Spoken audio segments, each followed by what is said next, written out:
o auditor fiscal que trabalhou, pela PEC 37, terá que remeter a polícia para a polícia burocraticamente instalar um inquérito policial, ouvir essas pessoas e depois mandar para o Ministério Público.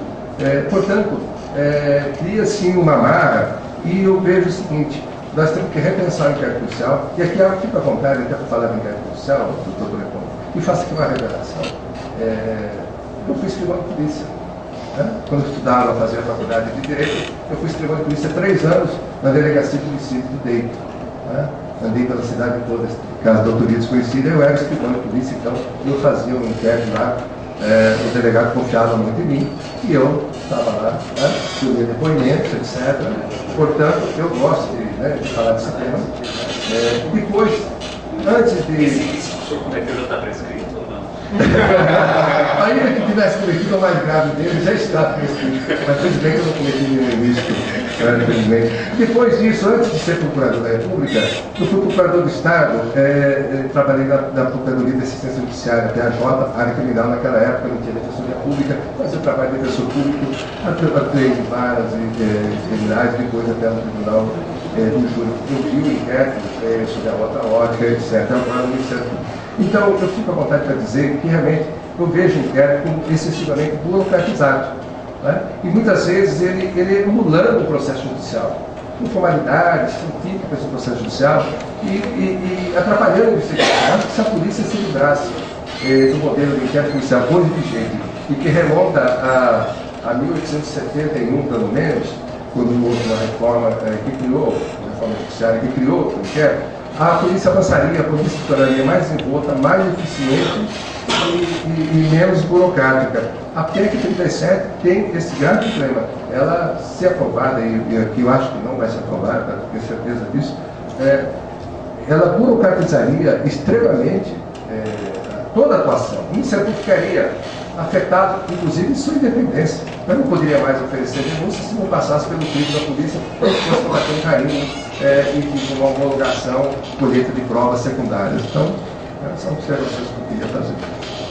O senhor concorda com essa ideia de que o inquérito é uma peça burocrática? Eu lembro que eu entrevistei o Cláudio Beato, que é um professor da Federal de Minas, do deu aula em Harvard, e ele propunha claramente a extinção do inquérito policial por considerá-lo extremamente burocrático, e que depois vai ser repetido, basicamente, um sistema muito pouco racional do ponto de vista econômico e processual. O senhor acha que tem sentido manter essa peça?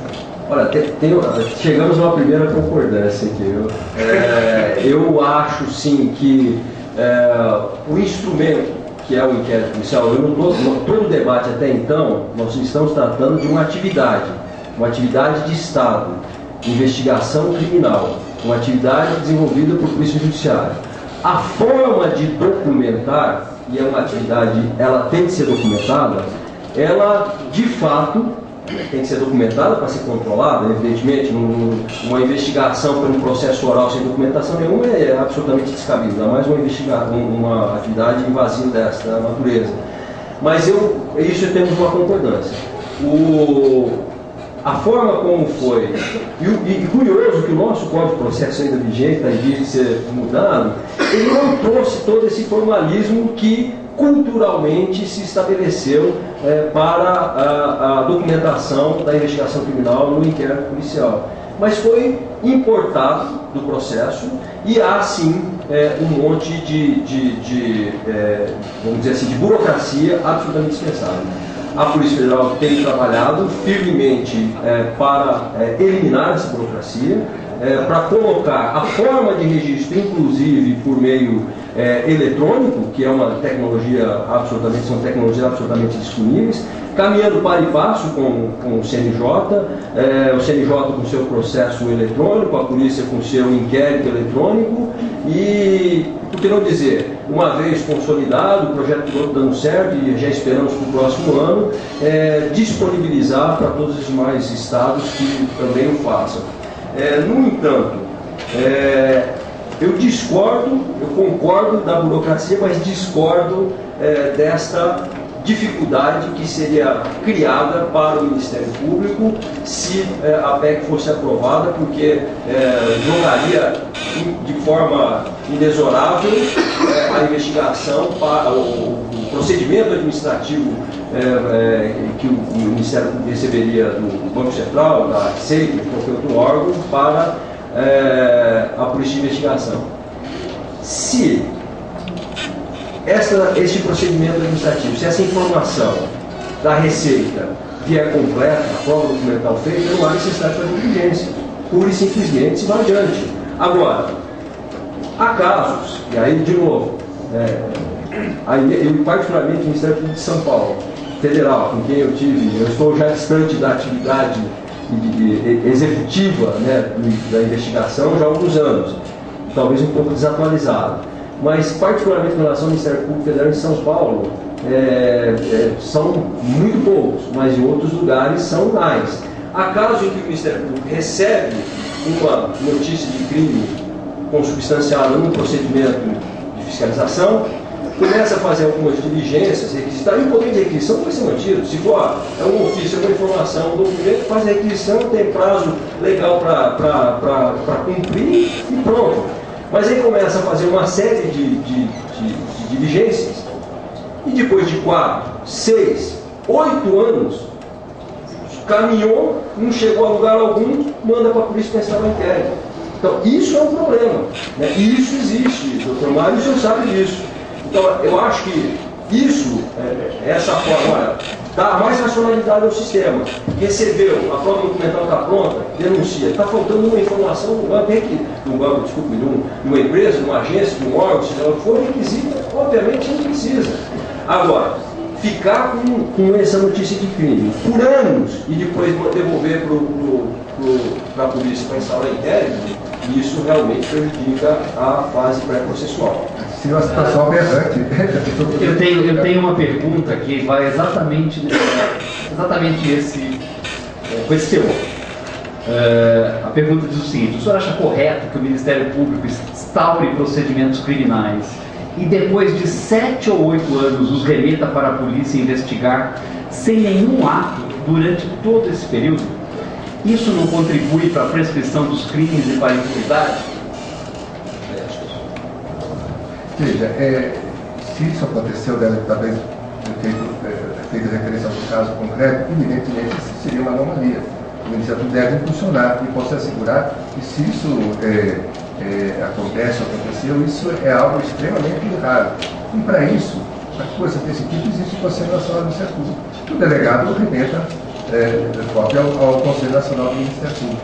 Né? Agora, não é o que regularmente acontece. As investigações são feitas pelo Ministério Público quando entende seu caso e oferece a denúncia. Eu, lendo o teor da emenda constitucional proposta, a PEC 37, não tenho dúvida de que a leitura que se faria dela, caso aprovado, seria de que sim, qualquer atuação de caráter investigatório, qualquer diligência investigatória do Ministério Público daria margem a uma alegação de nulidade, ainda que fosse diligências suplementares para complementar a prova recebida da Receita, do Banco Central, Correios, etc. Só uma pergunta, doutor Franco. O senhor tem conhecimento, ele diz que isso é uma anomalia, o senhor tem conhecimento de casos similares a esses relatados de investigações que são feitas pelo Ministério Público durante um longo período e depois são enviadas à polícia para que a polícia tente aí caracterizar algum crime? Não, isso eu mencionei. Eu sei, mas isso é frequente ou é uma anomalia? Não, pelo menos em São Paulo é uma exceção. Se a gente for de longe é uma exceção. Mas há notícia que em outros lugares isso acontece com uma frequência um pouco maior. Mas o doutor Mário, nesse ponto, ele tem razão. Quando isso acontece, em regra, há o dever de comunicar via Corregedoria da Polícia Federal ao Conselho. Agora, o que acontece no Conselho, acho que o doutor Mário pode dizer. Existe no Conselho Nacional do Ministério Público um procedimento chamado representação por inércia ou excesso de prazo, justamente apura situações em eventual inércia do membro do Ministério Público, que pode levar a um processo disciplinar. Portanto, há remédio arremete a isso é um aspecto secundário, arremete. Tá. Eu vou fazer aqui a última pergunta, está chegando o nosso horário. Eu não sei se eu entendi direito, mas eu vou ler e aí vocês veem como responder. É uma pergunta. A nossa Constituição admite que coexistam duas investigações criminais contra a mesma pessoa e sobre o mesmo fato? E o princípio que veda o bis in idem? Doutor Mário Gonçalves, por favor. Evidentemente que não pode haver simultaneamente duas investigações sobre o mesmo fato, a não ser que haja um desconhecimento, né? Uma autoridade desconheça a investigação feita por outra autoridade. Isso às vezes acontece. Às vezes acontece, por exemplo, em caso de crimes, por exemplo, roubo contra bancos. Né? Já vi vários casos em que a polícia estadual e a própria justiça estadual inadvertidamente procede mesmo contra aquele que, além de ter roubado bancos particulares, praticaram roubo contra bancos públicos federais, a Econômica Federal, por exemplo, gerando uma persecução contra esse indivíduo da Ministério Estadual e mais adiante, com o dever da Caixa Econômica Federal de comunicar aos órgãos federais a coisa do roubo, isso pode inadvertidamente gerar uma outra investigação, que seria até a mais larga na esfera federal. Agora, seria uma situação de princípio anomalia. Se há um caso concreto, precisaríamos conhecer os detalhes dele para um pronunciamento mais preciso. O senhor quer comentar essa pergunta? Sim, gostaria. Então, o senhor acha que esse risco existe hoje com essa atribuição que o Ministério Público tem e que a polícia tem? É evidente. O que acontece? Se nós temos entre forças policiais, né, estadual e federal, em caso muito específico, é um banco público federal, competência ou atribuição para investigar é da Polícia Federal, mas a polícia do bairro e tal, ou estadual, que investiga uma série de, a maioria, a imensa maioria dos bancos, banco, instala o inquérito e a Polícia Federal instala outro. Se nessa situação específica já existe a possibilidade de ocorrer, imagine tendo mais um órgão, no nível estadual, no nível federal, também investigando. E mais, aí eu faço uma ressalva. A investigação criminal, em regra, para que bem proceda, para que bem caminhe e chegue aos resultados, é desejável que se mantenha sigilo sobre os atos investigatórios. Então é natural que, uma vez o Ministério Público instaurando as suas investigações, ele não vai colocar e publicar no site deles, olha, está vendo uma investigação sobre esse caso. E a polícia é isso. Então, a probabilidade de ocorrer o bis in idem ou investigações duplicadas sobre o mesmo fato, ela aumenta potencialmente. Eu queria só convidá-los agora, e o senhor pode usar esse tempo para isso, para fazer as últimas considerações. Eu vou dar 3 minutos para cada um, daí o senhor pode. 3 minutos, por favor. A gente está muito perto do nosso teto aqui estabelecido. Você quer começar por dizer? Pois não. Nesse caso, seria fácil resolver, porque 30 dias depois de instaurado o inquérito policial, a polícia deve remeter ao Ministério Público. E aí, lá vai ser processado, distribuído, e em caso de duplicidade, que é uma hipótese rara, diria até cerebrina, isso provavelmente será detectado. Então, é uma hipótese cerebrina. Não usemos isso para, para contestar o poder investigador do Ministério Público. E gostaria de falar que não é que o Ministério Público vai se estruturar para exercer poder investigatório, porque esse poder investigatório já é exercido, essa investigação já é exercida. Os que advogam em favor da PEC 37 querem modificar a situação atual, que é chancelada pelo Supremo Tribunal Federal, querem modificar a Constituição. Como eu disse, não acredito que essa PEC prospere. Se prosperar, por hipótese, apenas argumentando, ela seria uma emenda inconstitucional. Né? Por quê? Violaria o princípio básico da Constituição de 88, que é a independência do Ministério Público.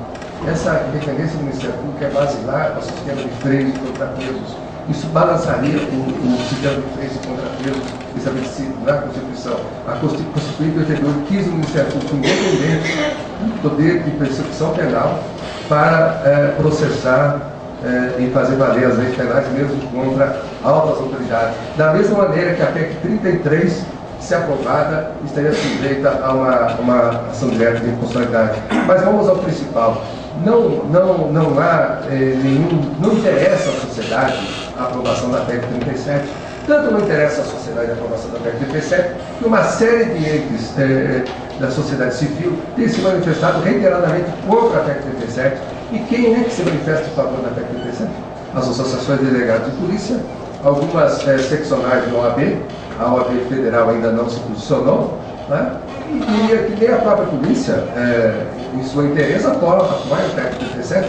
Os policiais federais que não é delegados de polícia têm firme posição contrária à PEC 37, favorável ao poder investigador do Ministério Público, que é bastante digno e nota.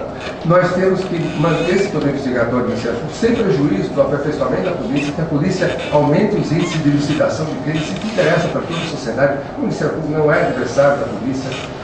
Que se aumente, sobretudo, os índices de resolução de homicídios nesse país, que é uma vergonha, 8% só. Isso mostra o quão barata é a vida nesse país, é fácil matar, e isso em São Paulo é problemático, imagina, Brasil afora. Os argumentos em favor da PEC, eles são, com a medida bem frágeis. O que nós votamos tramite no Congresso Nacional uma série de propostas, qualquer um pode apresentar propostas, assinaturas vão ser notícias coletadas, a grande maioria inviáveis. Eu, quando soube dessa PEC 37, eu fiquei inviável, eu fiquei surpreso quando ela passou pela CCJ e pela Comissão Especial. Eu quero atribuir isso ao momento político pelo qual passamos, em que parece haver, por parte de certos segmentos políticos, uma tentativa inadequada e infeliz de reação a ações do Ministério Público, ao poder investigatório do Ministério Público, como uma represália contra o fato justamente de ter o Ministério Público vindo atuando de maneira independente. O senhor acha que é uma retaliação ao papel que o Ministério Público desempenhou na investigação do mensalão? Eu acho que o Ministério Público tem desagradado autoridades do plano federal, estadual e municipal, por cumprir o seu papel, né, de maneira independente. Acredito sim que no tocante à ação penal 470 está havendo reações, tanto é que algumas pessoas notoriamente condenadas pela ação penal 470 estão defendendo abertamente a PEC 37. Né? E devo dizer também o seguinte: causa espécie para mim que segmentos políticos que durante a ditadura militar foram perseguidos pela polícia política, hoje advoguem a PEC 37, né? a favor da PEC 37. Acho que a polícia hoje, infelizmente, é uma polícia diferente daquela época, mas toda a concentração de poder é um perigo para o Estado Democrático de Direito. Então, a PEC 37 concentrará poder demasiado na polícia, e isso não é bom para ninguém, nem para a própria polícia, para o próprio policial, nem para o próprio cidadão. Né? Se a PEC 37 for aprovada, e mais aquela PEC outra que cria o Conselho Nacional de Polícia e com o pretexto para extinguir o controle externo da polícia, eu diria que nós estamos a meio caminho de um Estado policial desse país que não convém a ninguém cidadão, nem aos próprios policiais. Eu espero, finalizando, que seja logo arquivada a PEC 37, que ela tem trazido à discussão um certo atrito entre membros da polícia e do Ministério Público. Não é que nós estamos discutindo de maneira bastante civilizada, mas que essa discussão inteligente, nós temos que concentrar as nossas forças, as nossas energias, no cumprimento das nossas respectivas funções. A do Ministério Público sendo a de propor ação, eventualmente investigando, suplementarmente investigando, nunca com a intenção de substituir a polícia. Não queremos investigar mais que a polícia, queremos que a polícia investigue mais, queremos que a polícia investigue mais crimes, né? E a polícia há que cumprir esse papel. Vamos deixar esperemos que logo possamos deixar essa discussão de lado, doutor Tronton, e que nós nos encontremos para discutir a ação da polícia, do Ministério Público, contra o crime organizado, contra o tráfico de drogas. Gostaria muito de ver a Polícia Federal agindo nos termos da Lei 10.246 de 2002, junto com o Ministério Federal, porque se a Polícia Federal é chamada a intervir naqueles casos, de grave violação de direitos humanos, por exemplo, em relação a tratados internacionais, é porque é interesse da União, como indivíduo, a Polícia Federal, um órgão da União, se é legitimada a sua atuação naqueles casos, de violação, especialmente de violação dos direitos humanos, né, deveria trabalhar em parceria com o Ministério Público Federal, nesses casos implementaram na Justiça Federal, e tive até a oportunidade de conversar sobre isso com o ministro da Justiça, Eduardo Cardoso, certa ocasião, tenho conversado com colegas meus, enfim. Mas tem 37 não é bom para a sociedade, não é bom para o Estado democrático de direito, deve ser rejeitado. Doutor Trancon, por gentileza, as suas colocações finais, eu tenho 3 minutos. Um monte de 3 minutos de debate vai um pouquinho além. Nós somos tolerantes. Bastante. Bom, eu acho que quando o doutor Mário fala, e olha, aí eu concordo, às vezes ele se manifesta talvez pela ascendência étnica, às vezes me manifesta com veemência, mas eu tenho um profundo respeito e admiração pelo Ministério Público, em particular pelo senhor, para os colegas que já trabalhei na primeira instância, que aqui acompanham esse debate, e evidentemente que nós, quando nos manifestamos dentro do princípio maior, que é a liberdade de manifestação de pensamento. Eu não vejo, e falo pela Superintendência de São Paulo, não sei exatamente como acontece no cotidiano das relações entre o Ministério Público, Estadual, Federal e a Polícia Federal, e falo do Estadual porque também em casos de droga que não tem a característica da internacionalidade, a Polícia Federal acaba atuando com a Justiça e o Ministério Público do Estado. Então esses debates de ideias e as posições contrárias sobre determinado tema como esse, ele é a base da democracia, né? Nós, opiniões divergentes, desde que manifestadas de modo respeitoso e respeitada a outra, é a base da democracia. Então acho que esse debate nosso, ele mais uma vez reafirma o estágio em que vivemos hoje em nosso país. Eu acho que o Ministério Público, quando o senhor fala que a sociedade apoia, todo mundo apoia, eu acho que esse Ministério Público foi realmente muito eficiente e eficaz com a campanha midiática sobre esse tema. Isso sem sombra de dúvida, né? Fiquei até com uma ponta de inveja, porque a gente estava achando que estava indo bem com a nossa com a divulgação dos feitos da nossa instituição. Agora, o que aconteceu também é que até a Polícia Federal se posicionar, não estava tendo um contraponto a essas ideias. E a ideia, ou as afirmações passadas de uma forma fácil e planejada, a população acaba absorvendo sem muitas reflexões. Por isso que eu acho que esse debate nosso aqui vai contribuir para isso. Quando o senhor diz, olha, federações, nós temos problemas, federações dos policiais que se manifestam favoráveis. Eu digo para o senhor que não há um consenso na Polícia Federal nem no Ministério Público. Eu conheço várias pessoas do Ministério Público que não se manifestam por suas razões pessoais, mas que acham que o Ministério Público não deve ter o poder de investigação. Por fim, eu queria dizer o seguinte, nós avançamos muito no Brasil e depois, talvez mais jovem, que eu tenho essa memória, eu era mais, hoje eu vou fazer 51, tenho alguma memória desse período em que vivemos de supressão dos nossos direitos individuais, em que havia concentração de poderes num determinado órgão.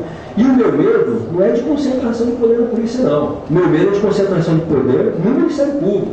Eu, que acho o Ministério Público hoje genial, a ponto de falar, poxa, tem coisas que aconteceram em 88, que colocaram o nosso Ministério Público com uma condição ímpar de defender a coletividade, de atuar sem interferência do Executivo contra seus interesses, que poderia também ser estendida ou replicada, um bom exemplo, a boa prática, para a polícia de investigação, não a polícia de ordem pública, que aí, sem sombra de dúvida, a função é absolutamente do Executivo, prevenir crimes.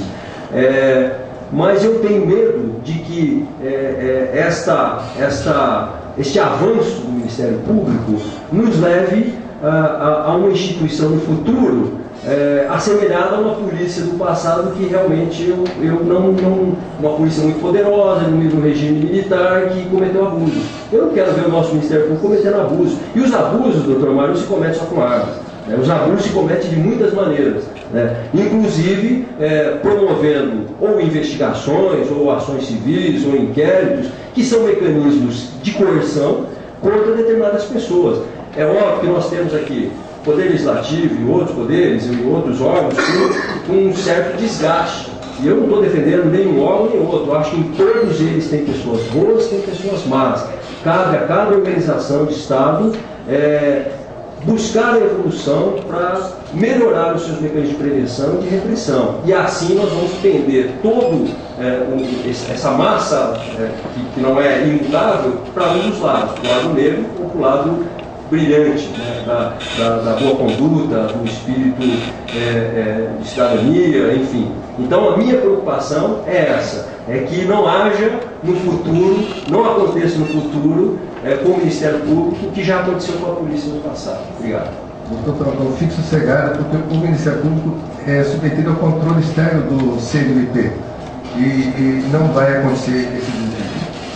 Com a sua participação eu fico bastante reconfortável. Eu só lastimo não ter condições de clonar o Dr. Mário aqui para ter um grupo representativo do CNMP em cada estado, em cada localidade, para acompanhar de perto por grupo a atividade dos seus membros. Eu queria agradecer em nome da Folha o alto nível da discussão que nós tivemos hoje. Acho que é esse o objetivo desses encontros, colocar pessoas com posições diferentes, debatendo num grau que a gente acha que é condizente com a questão que está sendo tratada. Queria agradecer a presença dos dois e a presença de vocês todos. Muito obrigado, boa noite.